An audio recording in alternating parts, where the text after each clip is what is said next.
को हम बात करते हैं, यानी कि अर्थात जब मना कर रहे सामने आया क्रिया कर्ता कर्म या भाव के अनुसार होती है तो उसे वाच्य कहते हैं। करने तो क्या हम लोग तो हैं, हम हैं तो क्या काम है। चलो अब यहाँ आते हैं वाच्य क्रिया का वह रूपांतरण, क्रिया का वह रूपांतरण जिससे हमें यह पता चले कि वाक्य में प्रधानता किसकी है, यानी क्रिया किसके अनुसार है। जैसे राम पुस्तक पढ़ता है, राम के द्वारा पुस्तक पढ़ी जाती है, राम से पुस्तक नहीं पढ़ी जाती है। 3 वाक्य लिखे हमने और आपका है कर्ता, यहां से ही समझो फिर आगे बात करेंगे। हमने लिखा क्रिया जब कर्ता के अनुसार, यानी हमें यह बताए कि वाक्य में प्रधानता किसकी है, मुख्य क्रिया कर्ता के अनुसार है, तो कौन पढ़ता है, राम पढ़ता है। यदि राम पुल्लिंग है तो क्रिया भी पुल्लिंग की ही होगी। हम कहते हैं रामा पुस्तक पढ़ता है, अब नहीं, रामा पुस्तक पढ़ती है। क्रिया किसके अनुसार हो गई, स्त्रीलिंग के अनुसार। यानी कि यदि किसी वाक्य में क्रिया कर्ता के अनुसार बदलती है, कर्ता पुल्लिंग का है क्रिया पुल्लिंग की होती, कर्ता स्त्रीलिंग का है क्रिया स्त्रीलिंग की होती, तो ऐसे वाक्यों में हम कर्ता की प्रधानता होती है।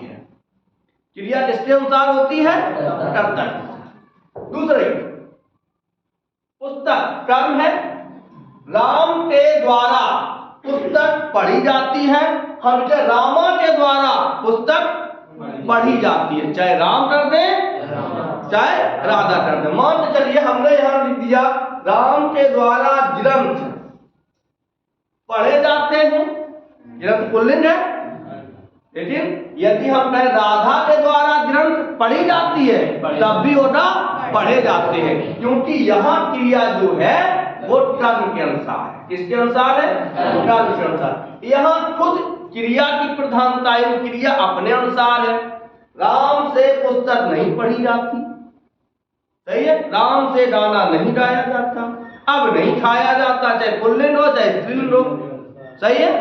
तो जहां क्रिया कर्ता के अनुसार या कर्म के अनुसार या भाव का मतलब खुद क्रिया के अनुसार होती है, उसे हम वाच्य कहते हैं। और वाच्य के 3 भेद होते हैं। बात समझ में आया भैया, वाच्य किसे कहते हैं, तो क्रिया के रूपांतरण को हम वाच्य कहते हैं। हो सकता है कि किताबों से थोड़ी सी भाषा भिन्न हो। अब वाच्य में 3 भेद हो गए। कितने हो गए भैया, 3। सबसे पहले तर्कवाच्य, दूसरा कर्मवाच्य, तीसरा भाववाच्य। तर्कवाच्य में क्रिया कर्ता के अनुसार, कर्मवाच्य में क्रिया कर्म के अनुसार, और भाववाच्य में क्रिया भाव यानी कि क्रिया के अनुसार। तो ये पूछ दे कि वाच्य के कितने भेद हैं, 3। सीधे बैठ जाओ, तुम बड़े हाँ बूढ़े नहीं हुए। तो तर्कवाच्य में क्रिया कर्ता के अनुसार, जैसे मोहन पुस्तक पढ़ता है, मोहन पुस्तक पढ़ता है, राधा गाना गाती है, तो क्रिया किसके अनुसार है, राम गेंद खेलता है, क्रिया किसके अनुसार है? कर्ता के अनुसार। तो जिन वाक्यों में क्रिया कर्ता के अनुसार होती है उसे हम कर्तवाच्य कहते हैं। इतनी चीज समझ में आ गई? जैसे हम लिखते हैं मोहन ने खीर खाई, यहां कौन सी है? यहां कर्मवाच्य हो जाएगा, क्योंकि क्रिया किसके अनुसार हो गई? खीर के अनुसार, कर्म के अनुसार। और मोहन खीर खाता है, तो कौन सा हो गया? कर्ता के अनुसार। कर्ता समझ में आ गया? पहला कौन सा वाच्य है? कर्तवाच्य। और कर्तवाच्य में क्रिया किसके अनुसार होती है? कर्ता के अनुसार होती है। पत्र लिखा जाता है, राम पत्र लिखता है, कर्तवाच्य। राम पत्र लिखता है, कर्तवाच्य। समझ में आया? तो जिन वाक्यों में क्रिया कर्ता के अनुसार होती है उसे हम कर्तवाच्य कहते हैं। क्लियर हो गया? और समझाएं? मेरे हिसाब से पर्याप्त है। इस पे थोड़ी सी ज्यादा चर्चा होगी कर्मवाच्य। तो कर्मवाच्य को लिखते हैं। कर्मवाच्य कहां कहां होता है, चलो इस पे थोड़ी सी चर्चा हो जाए।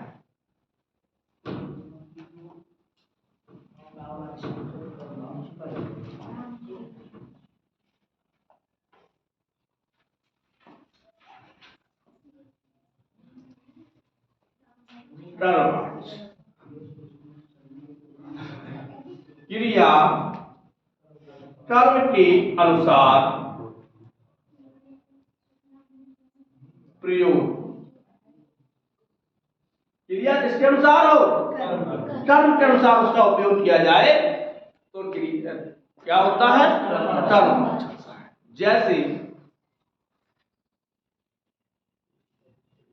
मोहन के द्वारा पुस्तक पढ़ी जाती है,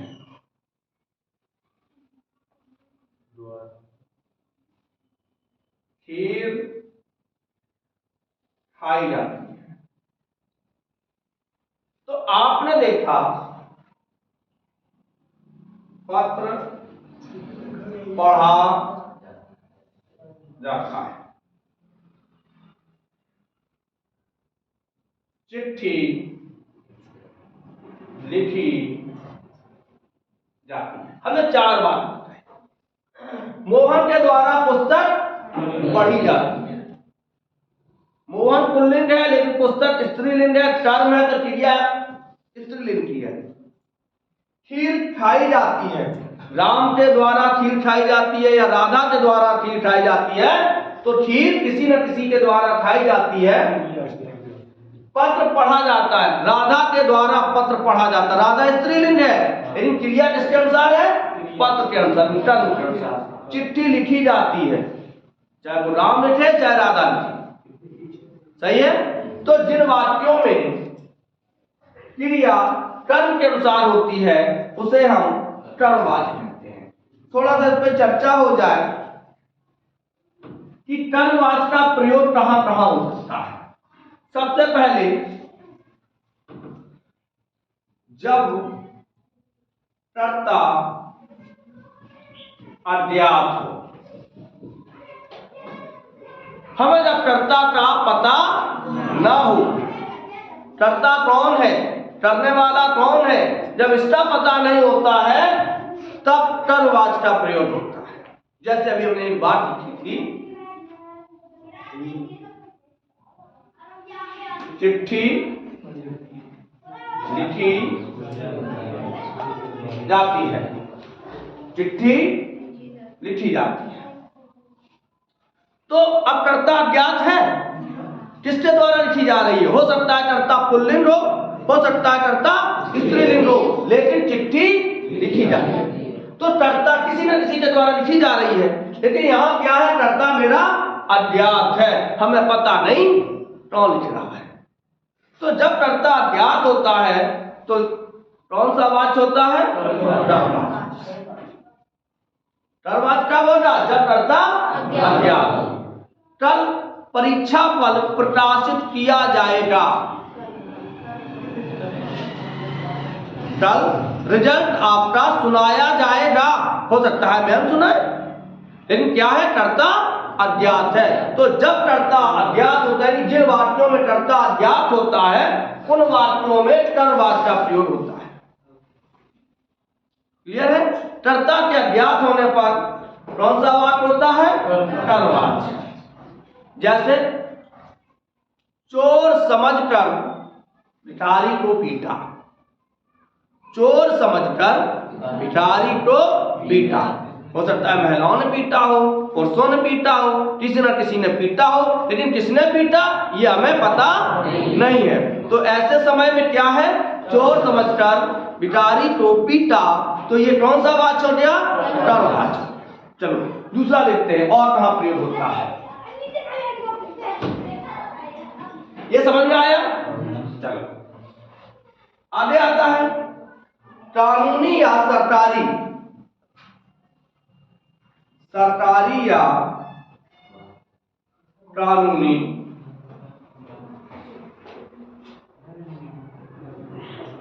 आदेशों या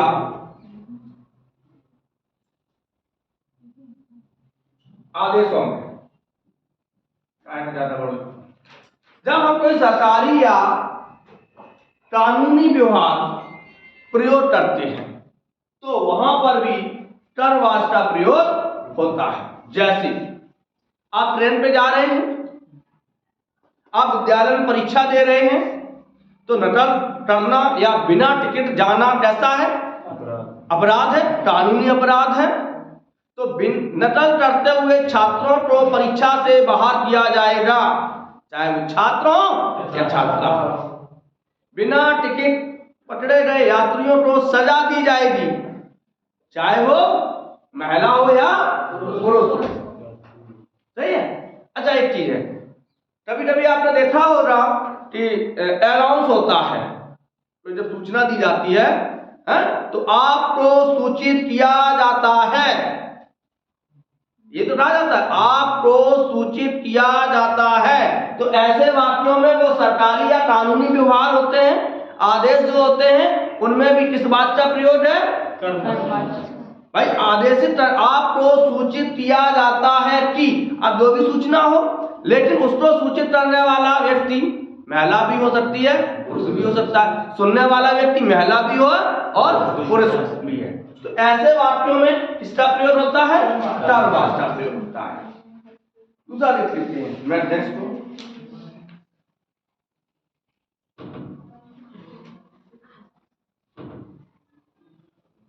अपना अधिकार व्यक्त करने के लिए, व्यक्त करने के लिए जब हम अपना अधिकार व्यक्त करते हैं, किसी पर अपना रौब झाड़ते हैं। वो दिलवाले पिक्चर देखी, वो दादा हवेली पे आ जाना वो क्या है? वो अपना रौब दिखा रहा है, उसे पेश किया जाए, चाहे महिला हो या पुरुष हो, उसे सामने लाओ। क्या है? हम अपना अधिकार दिखा रहे हैं। तो जहां जिन वाक्यों में अधिकार दिखाया जाता है, ऐसे वाक्य भी हमारे किसके अंतर्गत आते हैं? टर्वाच के अंतर्गत। अब डायलॉग आ जाए प्रेस रावल का, हवेली पे आ जाना, कौन सा वाक्य है? क्या होगा? टर्वाच होगा। उसे पकड़कर लाओ, कौन सा है? टर्वाच है। कर्ता पर जोर देने के लिए पहले एक बात समझ लीजिए कि टर्वाच का जब कर्ता अज्ञात हो तब टर्वाच का प्रयोग होगा। सरकारी या कानूनी आदेशों में टर्वाच का प्रयोग अधिकतर किया जाता है। अपना अधिकार व्यक्त करने के लिए भी टर्वाच का प्रयोग किया जाता है। देखिए, कर्ता पर जोर देने के लिए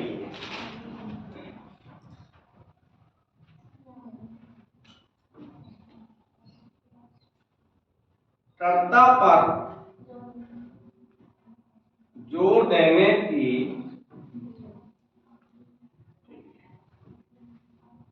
जब हम किसी वाक्य में कर्ता पर बल देते हैं, कर्ता पर फोकस करते हैं, कर्ता को जानबूझकर ऊपर उठाते हैं, तो ऐसे वाक्यों पर भी किसका प्रयोग होता है? कर्मवाची का प्रयोग होता है। जैसे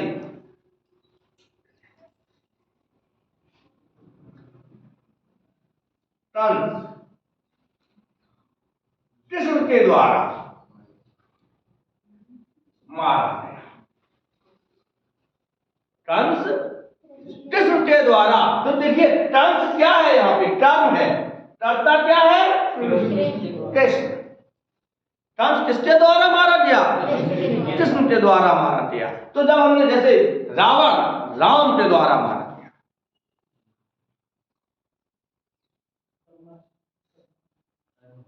सही है, छात्र अध्यापक के द्वारा पीटा गया, तो ऐसे क्या बात है, इन्हें हम क्या कह सकते हैं? कर्म। तो कर्मवाद समझ में आया? हाँ, कभी कभी क्या होता है कि हम जब उसको कैसे व्यक्त करें, कोई संभावना व्यक्त करते हैं, हम कोई संभावना भविष्य में संभावना की योजना करते हैं। जैसे आपको आगे बढ़ने के लिए मेहनत करनी पड़ेगी, ये आपको आगे बढ़ने के लिए मेहनत करनी पड़ेगी। उत्पादन बढ़ाने के लिए मजदूरों की संख्या बढ़ाई जाए, संभावना है। पास होने के लिए और पढ़ा जाए, और किताबें पढ़ी जाए, तो वो क्या है? जब संभावना कहीं पर व्यक्त की जाती है तब भी वहां पे कर्मवाची का प्रयोग होता है। समझ में आया? आगे बढ़े, क्यों अंकित? समझ में आओ? बिल्कुल, थोड़ा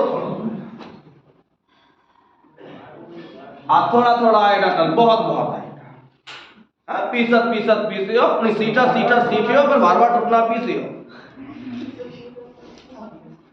चलो आगे आता है भाववाची।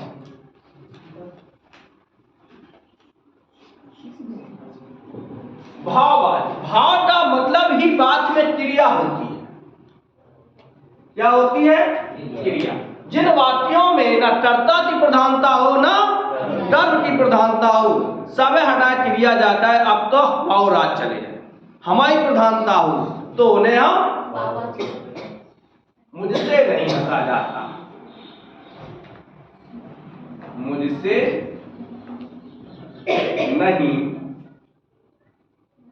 हंसा जाता, उससे नहीं हंसा जाता, उससे नहीं खाया जाता।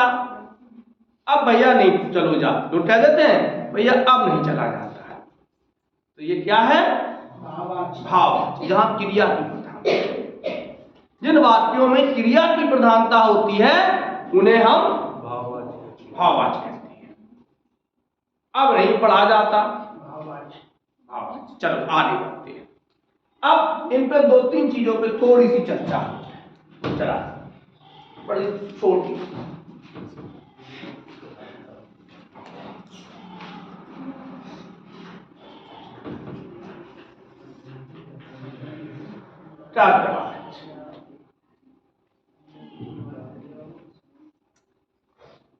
क्रिया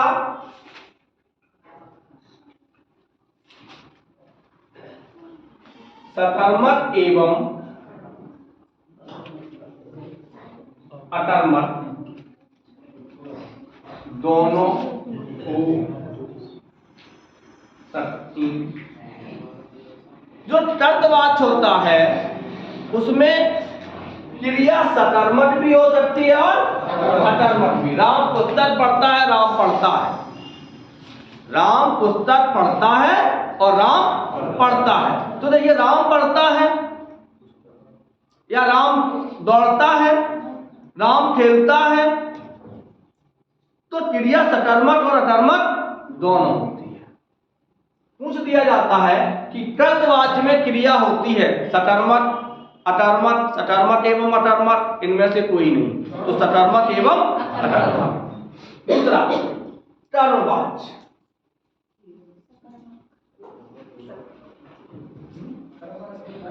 क्रिया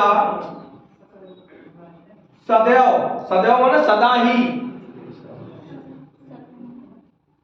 सकर्मक होती है। क्रिया कैसी होती है? सकर्मक। क्यों होती है भैया? उसका नाम ही है कर्मवाच्य, और जब कर्म होता है तो क्रिया सकर्मक ही रहेगी। जब कर्मवाच्य, जब कर्म है तो क्रिया कैसी है? हाँ। फिर आता है भाववाच्य।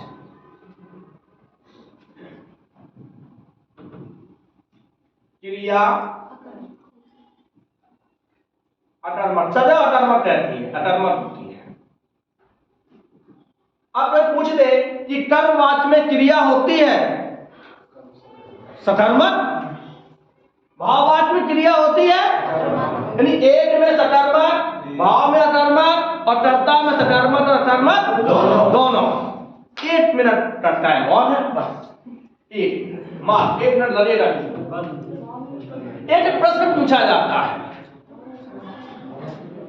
प्रश्न यह पूछा जाता है कि कर्मवाच्य के कर्ता में, कर्मवाच्य के कर्ता में कौन सी विभक्ति होती है या कौन सा कार्य होता है? बिल्कुल सही, तृतीया विभक्ति कर्म, ये कर्म। कर्तवाच्य के कर्ता में प्रथमा विभक्ति यानी कर्ता कारक, कर्मवाच्य में करण कारक, और भाववाच्य में क्रिया की प्रधानता है। कर्ता कारक ही होता क्योंकि उससे नहीं पढ़ा जाता, उससे नहीं खेला जाता। क्लियर है? आज के लिए इतना ही, और कल फिर मिलेंगे, तब देखा